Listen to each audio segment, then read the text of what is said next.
پاکستان کی مشہور ٹک ٹاکر فاطمہ جتوئی کا کچے مکان سے ہیول گاڑی تک کا سفر۔ یہ نئی گاڑی کے ساتھ تصاویر میں ساتھ کھڑی لڑکی فاطمہ جتوئی ہیں، پاکستان کی نامور ٹک ٹاکر سٹار، جس کے بقول اس کی ویڈیوز لیک کرنے میں ڈاکٹر عفان قیصر کا ہاتھ تھا۔ ڈاکٹر عفان قیصر سے لاکھ اختلاف، مگر اس میں ڈاکٹر عفان قیصر کا نہیں، اس کے اپنے لوگوں کا ہاتھ تھا، جو اس کی عمر بڑھا کر بغیر والدہ والد کے دبئی لے گئے، اور اس وقت لے گئے جب پورے پاکستان کے دبئی کے ویزا بند تھے۔ اور ڈاکٹر عفان قیصر کو ہم سب جانتے ہیں کہ وہ جس قسم کی ویڈیوز بناتے ہیں، ان سے ہم یہ ایسی توقع بالکل نہیں کر سکتے کہ انہوں نے ان کی غلط حرکتوں کو ہائی لائٹ کیا تو اس کی وجہ سے ان کا نام لگایا جا رہا ہے۔ ڈاکٹر عفان نے اس کی والدہ کو ایکسپوز کیا تھا،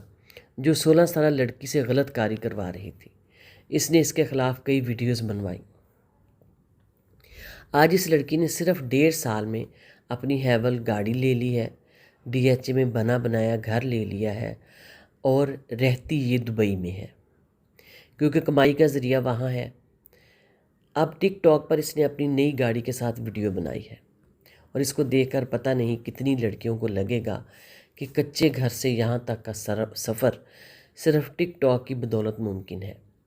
مگر اس پردہ کے پیچھے کی اصل حقیقت کتنی خوفناک ہے، یہ آپ اور میں اور ہم سب بہت اچھے طریقے سے جانتے ہیں، جس کو سوشل میڈیا پہ ہم جیسا شخص لفظ بولتے ہوئے بھی 100 دفعہ ڈرتا ہے۔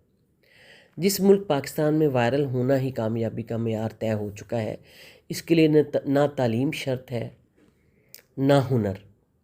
سوچیں، اگر فاطمہ جتوئی کی جگہ کوئی باصلاحیت لڑکا ہوتا جو غیرت مندانہ انداز میں علمی، ادبی یا معلوماتی مواد تخلیق کرتا، تو یقیناً اس کی قسمت کا ستارہ اس تیزی سے نہ چمکتا، اور یقین ہے کہ برسوں کی محنت کے باوجود اس کے فالوورز کی تعداد چند ہزار سے آگے نہ بڑھ پاتی، اور وہ بیچارہ محنت کر کر کے تھک جاتا، لیکن اس کی ویڈیوز کوئی نہ دیکھتا، اور گاڑی تو دور کی بات، وہ ایک عدد سمارٹ فون خریدنے کے لیے بھی تگ و دو کر رہا ہوتا۔ اور بہت سارے لڑکے ہمارے ملک میں جو بہت زیادہ انٹیلیجنٹ، انٹلیکچوئلز اور بریلینٹ،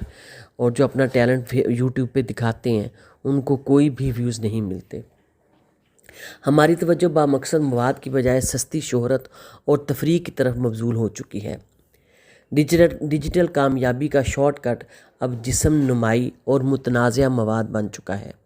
لیکن اس سے بھی زیادہ ہولناک پہلو یہ ہے کہ ان جیسے لوگوں کے پاس راتوں رات گاڑیوں، بنگلوں اور بے تحاشا دولت کا آنا دیکھ کر معاشرے کا ایک بڑا طبقہ اندھا دھند اس راہ پر چل نکلا ہے۔ ان آسان پیسہ اور وائرل ہونے کی ہوس اس حد تک بڑھ چکی ہے کہ لوگ ویوز اور لائکس کی دوڑ میں اپنے گھر کی خواتین، بالخصوص بیویوں اور بہنوں کو چست لباس پہنا کر کیمرے کے سامنے لایا جا رہا ہے، اور اسے کنٹینٹ کا نام دے کر پیش کیا جا رہا ہے۔ کوئی اسے فیملی کنٹینٹ کہتا ہے، کوئی اسے فوڈ کنٹینٹ کہتا ہے، کوئی اسے ٹریول کنٹینٹ کہتا ہے، بٹ اصل پیچھے جو تو صرف لڑکے دکھا رہے ہیں تو وہ تو چلیں کوئی حرج نہیں ہے، لیکن اس میں اگر کوئی بھی عورت دکھائی جا رہی ہے تو وہ اسلام کے سراسر خلاف ہے۔ اور پھر یہ لڑکیاں جو اپنا جسم دکھا کر اور اپنے فگرز دکھا کر ویوز حاصل کر رہی ہیں، استغفر اللہ، یہ بھیانک رجحان اس بات کی نشاندہی کرتا ہے کہ ہم بحیثیت معاشرہ کس طرف جا رہے ہیں۔ نئی نسل کو یہ غلط پیغام مل رہا ہے کہ محنت، تعلیم اور غیرت سے زیادہ اہمیت بے حیائی کے ذریعے حاصل ہونے والے شارٹ کٹس میں ہے۔ لیکن بات یہاں تک ختم نہیں ہوتی ہے۔ بات یہ ہے کہ ہماری جو نوجوان نسل ہے، جتنی بھی ینگ بچیاں ہیں، ان کا دماغ بہت تیزی سے